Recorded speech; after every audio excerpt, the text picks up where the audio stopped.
Hello, and welcome to the Movies Past and Present podcast. It's February 7th, 2019, and this is episode 11. I'm your host, Stanford Clark, and I'm podcasting from the crossroads of the West in beautiful Salt Lake City, Utah. Just like my blog, moviespastandpresent.com, I'll be providing recommendations, commentary, and reviews about current and classic cinema. Thanks for tuning in, and let's get started.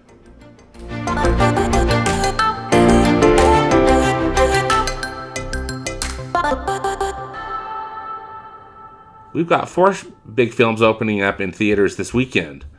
First up is the Lego Movie, the second part, which is an animated film from Warner Brothers Pictures and the Warner Animation Group. This is a sequel to the original Lego Movie from 2014. And it looks like the majority of the creative team of that original film is back. The summary says it's been 5 years since everything was awesome, and the citizens are now facing a huge new threat. Lego Duplo invaders from outer space, wrecking everything faster than it can be rebuilt. Characters back are Emmett, of course, who's again voiced by Chris Pratt. Lucy, also known as Wildstyle, again voiced by Elizabeth Banks. Batman, thank goodness, because Lego Batman's so fun. Again, voiced by Will Arnett. Benny the Astronaut, voiced again by Charlie Day. So the characters are back. They are going to go to unexplored worlds, including a galaxy filled with fantastic planets, strange characters, and catchy new songs that will test their courage, creativity, and mastery building skills, and reveal just how special they really are. So, anyway, I think it should be family-friendly fun and another big hit. The Lego Movie 2, the second part, is rated PG by the Motion Picture Association of America for mild action and rude humor. Next up is What Men Want, which is a comedy from Paramount Pictures. It's directed by Adam Shankman. And this film stars Taraji P. Henson. She plays a successful sports agent who is constantly boxed out by her male colleagues. And when she's passed up for a promotion that is well deserved, she really starts to question what is needed to succeed in a man's world. And by some crazy stuff and some kind of an accident that happens to her, she gains the ability to hear men's thoughts. So with this newfound power, she looks to outsmart her colleagues as she is racing to sign another sports superstar there with her in the agency that she works in. But then, this looks like it puts her relationship with her friends and a potential new love interest played by Aldous Hodge to the test. So this movie also stars Josh Brenner and Tracy Morgan and a whole bunch of other people. I think some current and former athletes show up, and a lot of different actors and whatnot. It's rated R by the Motion Picture Association of America for language and sexual content throughout and some drug material. From what I've seen in the trailers, it looks very R-rated. Next up is The Prodigy, which is a horror film from Orion Pictures. From the trailers, this looks like it's The Omen, Rosemary's Baby. Actually, she had the baby. I don't know. It looks dark. It's a horror film. It's rated R by the Motion Picture Association of America for violence, disturbing and bloody images, a sexual reference, and brief graphic nudity. And I'm going to pass on that one for sure. Next up is Cold Pursuit, which is an action thriller from Summit Entertainment. It's directed by Hans Petter Molland. It stars Liam Neeson, and he's a family man with a quiet life up somewhere north. It looks to me like it's probably Alaska. He's married to a woman played by Laura Dern, and their life gets upended following the mysterious death of their son. And so Liam Neeson's character decides to take the law into his own hands and goes on a vengeful hunt for a drug lord he believes that's connected to his death. And as you know, each of these drug lords' associates begin to quote unquote disappear. Liam Neeson's character goes from upstanding citizen to an ice cold vigilante, letting nothing get in his way. So this film looks to me to be the kind of film like Taken or some of these other Liam Neeson films that typically get released in January. So I don't know, they were kind of slacking releasing this film in February. It's a month late. Cold Pursuit is rated R by the Motion Picture Association of America for strong violence, drug material, and some language, including sexual references. So those are four new films to choose from this weekend. The Lego Movie, the second part, What Men Want, The Prodigy, and Cold Pursuit.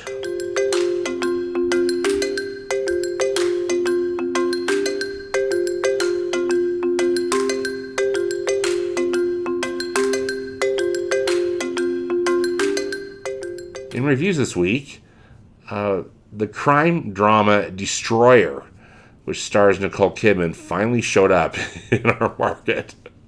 You know, here in Salt Lake City, sometimes some of these more obscure films, it takes them a few weeks to get here. So this film was interesting. Mentioned it stars Nicole Kidman, and she's rather unrecognizable. I think that's one of the things that people have talked about in the movie, that it's quite a gritty role for her, and this character that she plays, she's a detective, and she and her colleague, who's played by Sebastian Stan, they get in a little too deep with this bank robbing ring that they're trying to bring down, and some bad stuff happens. So this story is told both. It's basically kind of a scattered flashback, and the story reveals itself through time, both back in the past as we learn more about this crime ring takedown that went wrong, and then what Nicole Kidman is doing about it in the future, or I guess, you know, in present day. When they show these flashbacks, you can tell it's Nicole Kidman. She's got a wig on, you know, some darker hair and whatnot. But holy smokes, as you might have seen, when they show present day, this present day character, she's hardly recognizable. They did a lot of different things with her makeup and her hair, of course, but and I wonder if she's gonna wear some kind of contacts or something, because boy, this character's been through a lot. The movie was interesting. I mean, the narrative, again, with the narrative, how it bounces back and forth between present day and the past, and things get slowly revealed. You know, super gritty, very R-rated. I admired Nicole's performance, but I didn't really enjoy the film. Again, not that it's going to be a happy film that you're just going to love, but it was not. I just didn't think it was that great, and it was missing something. There was talk that maybe Nicole Kidman had been snubbed for an Academy Award for the role, and I think had it been a better film, maybe it would have been a snub. But I just didn't think that it was that great of a film. So I believe I gave it 2.5 stars, and it again, kudos to Nicole Kidman for being brave and trying something different, but just not the greatest crime drama. So anyway, that's Destroyer.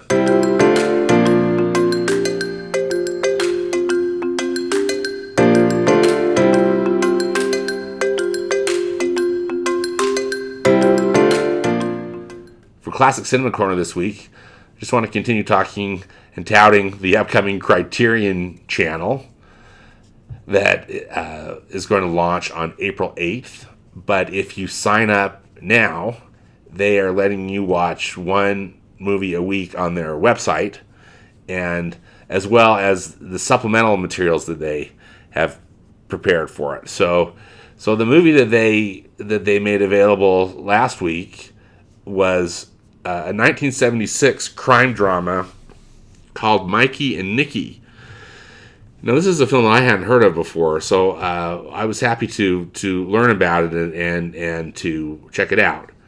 Again, I watched it on the website, CriterionChannel.com. I'll have links to this in my podcast notes on my website. But so recently, in fact, I think it was in January, if I'm not mistaken, the Criterion Collection made this movie available for purchase on Blu-ray and DVD, and then I wouldn't be surprised if they have it as one of the titles available on the website on their streaming service when the new Criterion Channel launches on April 8th. So, Mikey and Nicky, it's as I mentioned, a crime drama from the 70s, written and directed by Elaine May. Now, from what I learned, this film was underappreciated at the time for probably multiple reasons, but one of them was people were much more familiar with Elaine May doing comedy. She's very famous for her improv work that she did with Mike Nichols with the Compass Players in Chicago. And then her first two films that she had directed, A New Leaf and The Heartbreak Kid, that were successful films, were comedies or dark comedies. And so for this crime movie to come out, I think that probably could have possibly been jarring to audiences. But here's what the Criterion Collection had to say about it. Elaine May crafted a gangster film like no other in the nocturnal odyssey Mikey and Nicky, capitalizing on the chemistry between frequent collaborators John Cassavetes and Peter Falk, by casting them together as small-time mobsters whose lifelong relationship has turned sour. Set over the course of one night, this restless drama finds Nicky, who's played by John Cassavetes, holed up in a hotel after the boss he stole money from puts a hit out on him.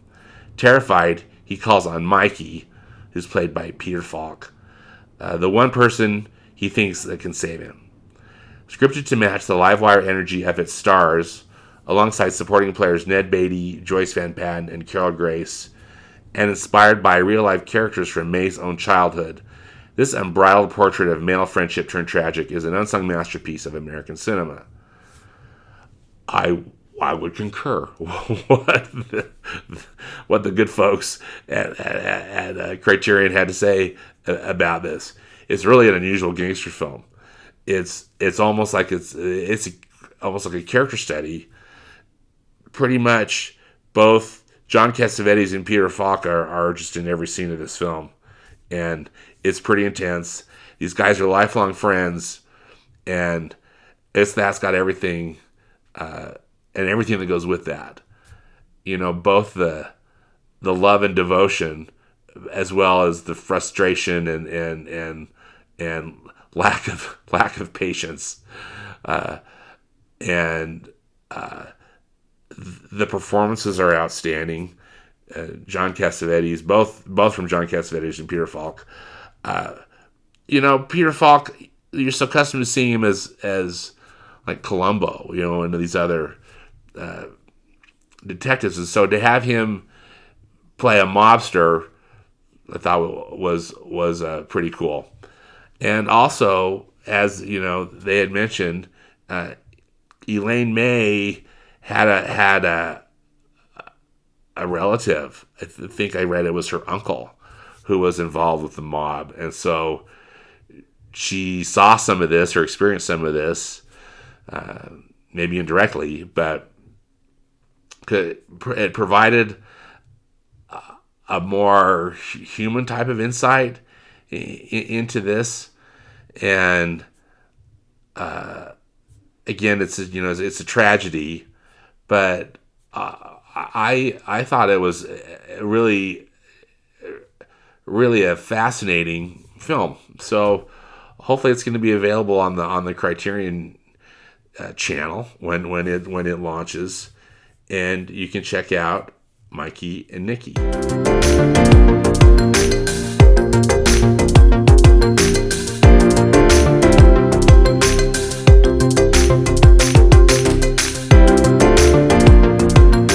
For recommendations, I was noticing that when I was looking at the time, or the movies opening up this weekend, that the documentary They Shall Not Grow Old was going to be playing at a local theater here in Salt Lake City. And I was so happy to know that film is getting a wider distribution. So hopefully it's playing in your market, and hopefully you've heard about it. So this film, They Shall Not Grow Old, is a documentary that was made by Peter Jackson, who's the director of the Lord of the Rings movies. And it's really an extraordinary view into World War I, and particularly the British involvement in World War I. Peter Jackson has had a fascination with the war. He had family members that had participated, and what he and his team did is they immersed themselves at the Imperial War Museum archives there in the UK. And the BBC many years ago did a bunch of oral histories of men that fought in World War I. And so they used a combination of photographs and film footage, and then the narrators are just these histories that these soldiers gave. And so it provides us this very, matter of fact and a very personal account of the war that I don't think has really been seen. One of the brilliant things that they did was they took that film footage, and probably a lot of that film footage that you've seen, it's at a higher speed, and so it almost looks like the people are walking in in a faster motion than in reality. And they slowed it down, they colorized it, and same with the still photographs. And so it's just like this whole experience. It comes to life, and it almost makes it look like it was this film footage was just shot.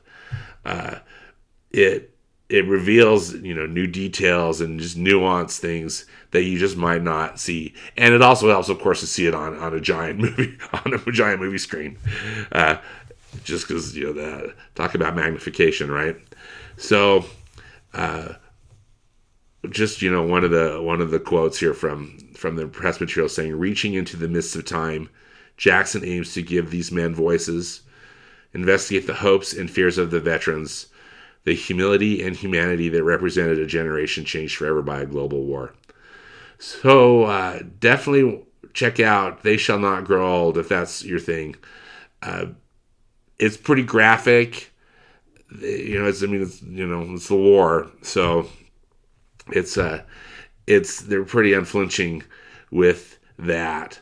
But I found it to be a really compelling and educational and fascinating film.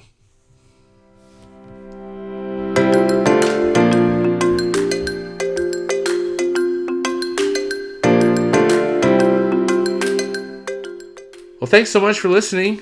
Appreciate your support, and hope you have fun at the movies this weekend. Thanks.